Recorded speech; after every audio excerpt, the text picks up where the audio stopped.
இது 3 வகையான ஸ்ப்ரேயர் இருக்குங்க. 1 லிட்டர், 1.5 லிட்டர், 2 லிட்டர், மொத்தம் 3 மாடல் இருக்குங்க. இது வந்து வீட்டு தோட்டத்துக்கு அருமையான அற்புதமான மிஷினுங்க. நீங்கள் எந்த மாடல் வேணும்னு எடுத்துக்கலாம். எப்பவுமே காற்று வந்து இப்படி கீழே வச்சுட்டு தான் நீங்கள் அடிக்கணும். கீழே வச்சு இப்படி அமுத்துனீங்கன்னா ஃபுல்லோட ஆக்கி. இதில் தண்ணி வந்து எப்பவுமே இந்த லெவலுக்கு மேலே ஊற்றப்படாதுங்க, இந்த லெவலில் தான் ஊற்றணும். அப்புறம் உங்களுக்கு கார்டனுக்கெல்லாம் இப்படியே நீங்கள் அடிச்சுக்கலாம்.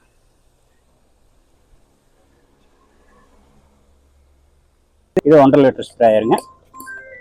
இது அதே மாதிரி லோடு பண்ணிவிட்டு நீங்கள் இப்படி அமுத்திட்டிங்கன்னா பூ மாதிரி வருங்க.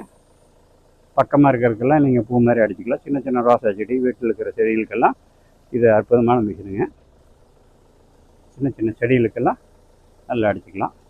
இது ஹைட்டாக வேணும்னா இது லேசாக திருப்பிட்டு நீங்கள் இப்படி பிடிச்சிங்கன்னா உங்களுக்கு மேலே நல்லா பாயிண்ட்டாக அடிக்கும்.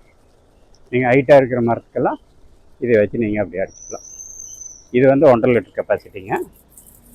அடுத்தது இது 2 லிட்டர் கெப்பாசிட்டிங்க. எதாக இருந்தாலும் நீங்கள் இப்போ கீழே வச்சுட்டு அடிக்கணும். நீங்கள் எந்த காரணத்துக்கு வந்து கையில் தூக்கி வச்சுட்டு அடிச்சிடக்கூடாது. ஏன்னா இந்த கைப்பிடியில் உடஞ்சிடும். இப்படி வச்சுட்டு நீங்கள் அடிச்சிங்க அப்படின்னா ஃபுல்லாக ப்ரெஷர் ஆயிடும். ப்ரெஷர் ஜாஸ்தி ஆச்சுன்னா இந்த ப்ரெஷர் இதில் ரிலீஸ் ஆகி இது அதே மாதிரி தான் உங்களுக்கு பூ மாதிரி அப்படியே அடிச்சிடும். மெயின்டெனன்ஸ் செலவில் எதுவும் கிடையாதுங்க. உள்ளே மட்டும் கொஞ்சம் கிரீஸ் வைக்கணுங்க. அதை நான் உங்களுக்கு இப்போ கழட்டி காமிக்கிறேன். அதுக்கு மட்டும் நீங்கள் இதை ரிலீஸ் பண்ணி விட்டு இதை இப்படி கழட்டிட்டுங்க.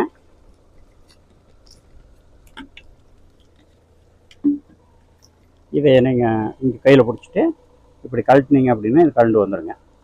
மரத்தங்க இது கழட்டிட்டு இந்த இடத்துல லேசாக கிரீஸ் வச்சுட்டிங்க அப்படின்னா ஒரு பெருசாக மெயின்டெனன்ஸ் பண்ண வேண்டியது இருக்காது. அடிக்கடி இது மட்டும் பார்த்துக்கணுங்க. இது ட்ரை ஆச்சுன்னா தான் உங்களுக்கு கொஞ்சம் பிரச்சனை வரும். வேறு ஒன்றும் கிடையாது. இது கூட எக்ஸ்ட்ரா ஒரு வாஷர் ஒன்று இருக்குது. அந்த வாஷர் நீங்கள் அது இதெல்லாம் ரொம்ப நாளைக்கு லைஃப் டைம் உங்களுக்கு நல்லாவே இருக்குது. ஒன்றும் பிரச்சனை கிடையாதுங்க. விலை மலிவாக தான் இருக்கும். ஓகே, நன்றி, வணக்கம்.